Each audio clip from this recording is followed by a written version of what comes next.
ලෝකවාසී බෞද්ධ ජනතාවගේ එක් සැදැහැති අරමුණක් තමයි ජීවිතේ එක වතාවක් හරි බුදුරජාණන් වහන්සේගේ දහම් ධර්ම වහන්සේ සියලසින් දැක් ගන්න එක. ඉතින් මේක හැමෝටම ලේසියෙන් ලැබෙන්නේ නැති කලාතුරකින් ලැබෙන වරමක් කිව්වොත් මම නිවැරදි. ලංකාවේ අන්තිම වතාවට දළදා ප්‍රදර්ශනයක් පවත්වලා තියෙන්නේ 2009 වර්ෂයේ. ඒ කියන්නේ ඊට අවුරුදු 16කට ඉස්සෙල්ලා. මේ විදිහට ලංකාවේ අවුරුදු කිහිපයකදීම දළදා ප්‍රදර්ශන පවත්වලා තියෙනවා.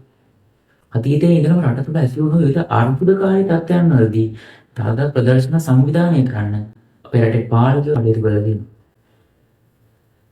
කොහොමත් විශේෂ කාරණය වෙන්නේ මේ වසරේදීත් දළදා ප්‍රදර්ශනයක් සංවිධානය කරන්න රාජ්‍යය සූදානම් වෙනවා. ඒ අප්‍රේල් මාසේ 18 වෙනිදා සවස් 3 ඉඳලා සවස් 5:30 වෙනතුරු හා අප්‍රේල් මාසේ 19 ඉඳලා 27 වෙනකම් දහවල් 12 ඉඳලා 5:30 වෙනකම්. ඉතින් අද අපි කතා කරන්න යන්නේ ඒ ගැන නම්. අද මම ඔයාලට අරන් ආවලා තියෙන්නේ මේ අවුරුදු 197කට ඉස්සෙල්ලා ලංකාවේ පැවතුණු, ඒ කියන්නේ ඉංග්‍රීසි ආණ්ඩු කාලේ පැවතුණු විශාලතම දළදා ප්‍රදර්ශනය කියලා. එහෙනම් අපි යමු වීඩියෝ එකට.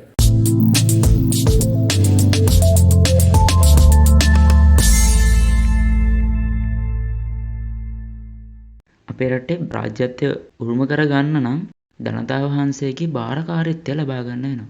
ඉතින් මේ කාලේ ලංකාව පාලනය කරන ඉංග්‍රීසි නිසි. ඉතින් එතකොට මේ දළදා වහන්සේ තිබුණෙත් ඉංග්‍රීසි භාරයෙන්. මේ වෙද්දී භික්ෂුන් වහන්සේලා නම් ඉංග්‍රීසින්ගේ ක්‍රියාකලාපය ගැන පැහැදීමෙන් හිටියේ නැහැ. ඉතින් ඒ නිසාම භික්ෂුන් වහන්සේලා තීරණය කරනවා දළදා වහන්සේගේ ආරක්ෂාව සඳහා දළදා වහන්සේව පිටතට වැඩමවා ගන්න. ඉතින් මේක පුරෝගාමී වෙලා කටයුතු කරන්නේ වාරේපොළ ශ්‍රී සුමංගල අනුනාමියන් විසින්.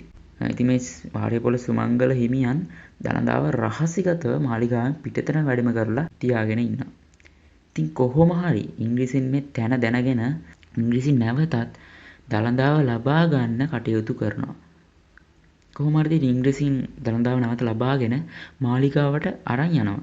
හැබැයි ඉංග්‍රීසින් දළදාව නැවත වික්ෂුන් වහන්සේලා ලබා ගනීවි කිය අබ්බියෙන් ඒවට යකඩ වැටක් ඉදිරි කරලා කිසිවෙක්ට ඒ අසලටවත් යන්න බැරි විදියට සකස් කරනවා. ඉතින් ඉංග්‍රීසි මෙතනින් නවතින්නේ නැහැ. වික්ෂුන් වහන්සේ නමකටවත් මේ කුටියට යෑම තහනම් කරන්න ඉංග්‍රීසින් කටයුතු කරනවා. ඉතින් ඒ වගේම ඉංග්‍රීසි විසින් දළදා පෙරහැර පැවැත්වීමත් තහනම් කරලා දානවා.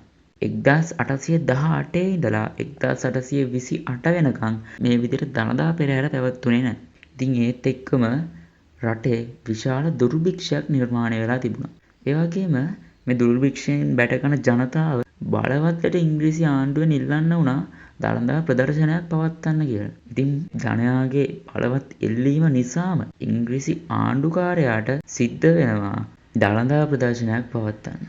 ඉතින් මේ දළදා ප්‍රදර්ශනය පවත්වන්නේ ඉංග්‍රීසි ජාතික එඩ්වඩ් බාන්ස් කියන ආණ්ඩුකාරවරයා.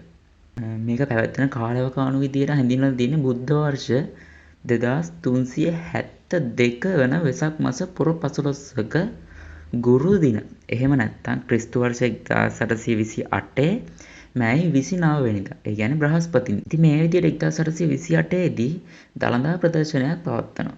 ඒත් එක්කම 1815 පස්සේ පවත්වන්න නැතුව තිබුණු දළදා පෙරහැර පවත්වන්නත් ඉංග්‍රීසීන් තීරණය කරනවා.